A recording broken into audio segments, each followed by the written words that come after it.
Good morning! So, eto, papasok na sa work. Pero before that, naandito ako sa isang space.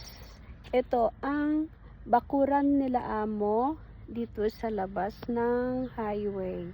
So, ang bahay nila ay naandun sa loob.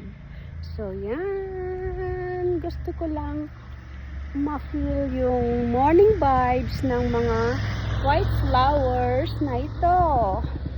So yan, sorry for the sounds sa mga, kasi highway siya, so hindi natin maiwasan yun sa video, maisama ang mga sounds ng mga cars. So yan, ang ganda lang talaga, napaka fresh, at syempre gustong gusto ko ang whiteness nila, ang ganda, ang